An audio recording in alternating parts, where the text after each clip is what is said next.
তোমরা হয়তো সবাই থাম্বনেল দেখে বুঝতেই পেরেছো যে আজকের আমার একটা স্পেশাল দিন হতে চলেছে।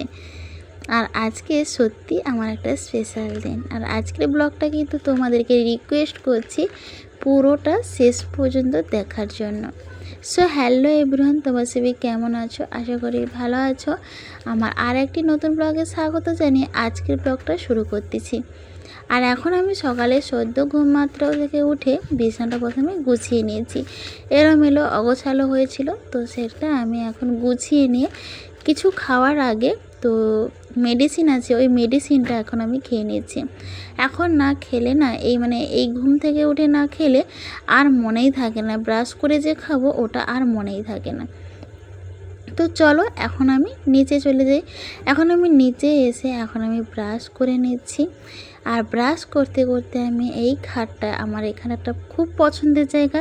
আর আমাদের সকালটা কিন্তু সবার এইভাবেই কাটে। দেখো সবাই যে যার ব্রাশ হাতে নিয়ে গল্প ঠাট্টা ঘাটেই এইভাবেই চলে সবার, জানো।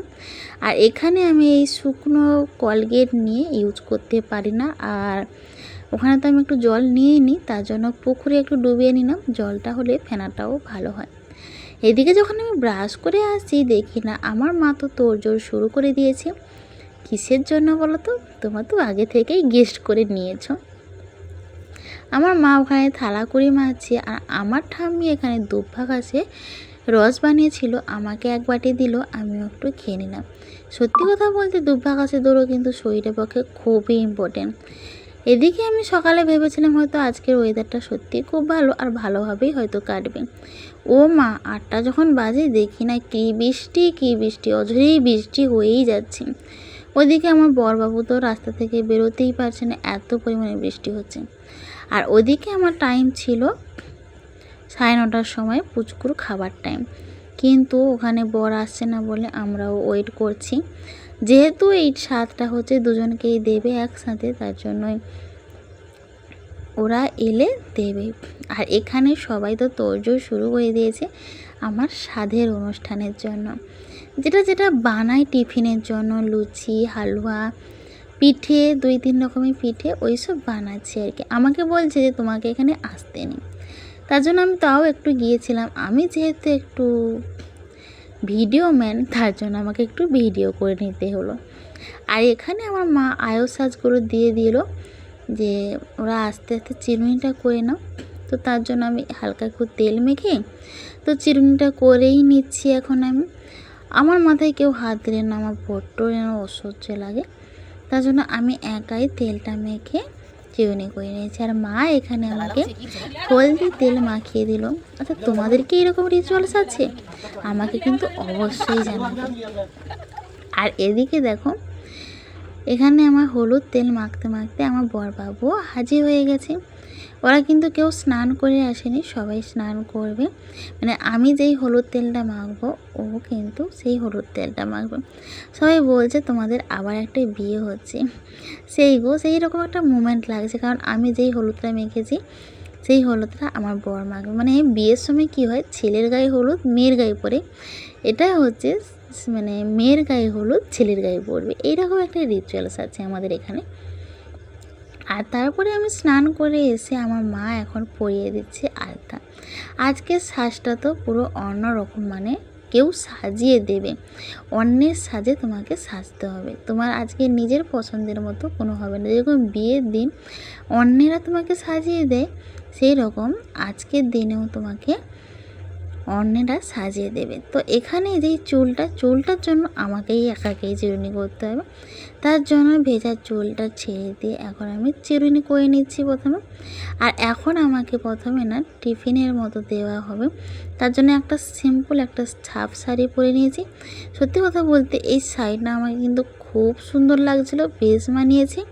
আর আমার কালারটাও কিন্তু খুব সুন্দর লাগছে। আচ্ছা, তোমরা আমাকে অবশ্যই করে জানাও যে আমাকে কি এই শাড়িটা পরে আমাকে ভালো লাগেনি? অবশ্যই কিন্তু জানাবে আমাকে। ওদিকে আমি ঠাকুরকে প্রণাম সেরে সবাইকে, আমার উপরে যারা গুরুজন আছে, বাবা, মা, দাদু, ঠাম্মা, দাদু নেই, ঠাম্মা, আমার হাজব্যান্ড, সবাইকে প্রণাম করে এখন আমি স্বাদের অনুষ্ঠানে বসে পড়লাম। সবার কাছ থেকে আশীর্বাদ নিলাম, তোমরা সবাই আশীর্বাদ করো।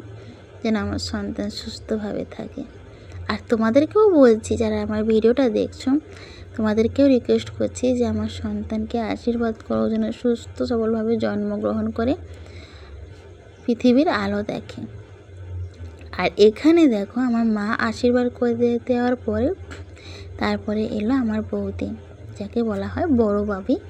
তো বড় ভাবি এখন আমাকে আশীর্বাদ করলো। আর আমাকে এই মুহূর্তে কেউ আশীর্বাদই করেনি, তার জন্য আমাকে দিয়ে দিল থালা।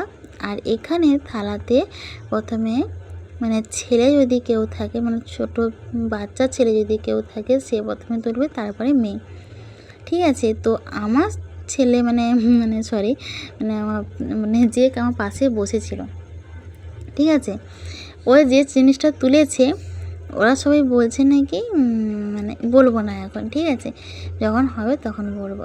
কি ফল তুললে নাকি কি হয় ওরা নাকি ওরা বলে দেয়। আচ্ছা, এটা কি সত্যি হয়? আমাকে কিন্তু অবশ্যই জানাবে যে এটা যে সত্যি হয়। আমিও দেখবো ট্রাই করে যে এটা সত্যি কিনা।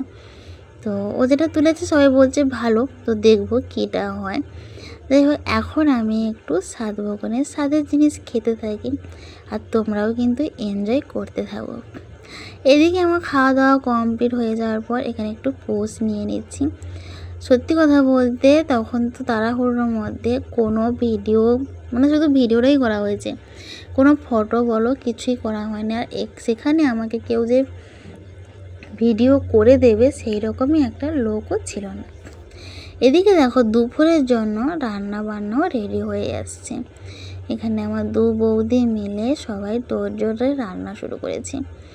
অনেক কিছুই রান্না হয়েছিল, অনেক কিছু বলতে যেহেতু এটা 7 মাস আমার 7 রকমেরই আইটেম হয়েছে। বেশি আইটেম হবেও না, কম আইটেমও হবে না।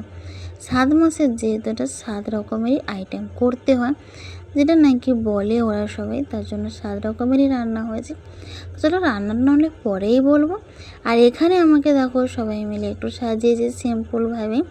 আর আমার এখন বেশি সাজুগুজু করতে ভালো লাগে না, তাই একটু সিম্পলভাবেই সেজেছি। আমাকে কিন্তু এই লুকে কেমন লাগছে অবশ্যই কিন্তু আমাকে জানাবেন। আর আজকের মেনুটা কী ছিল একটু তোমাদেরকে দেখিয়ে দিই, ঠিক আছে। আলু ভাজা, পটল ভাজা, কুমড়ো ভাজা, কপি চচ্চড়ি, ডাল, আর এই যে মাছের কালিয়া, চাটনি, দই, মিষ্টি, পাঁপড়, আম। এটাই ছিল আজকের মেনু, ঠিক আছে। আর এখানে সবাই একটু হাসাহাসি, একটু ঠাট্টা ইয়ার্কি করছিলাম আর পোজ নিচ্ছিলাম।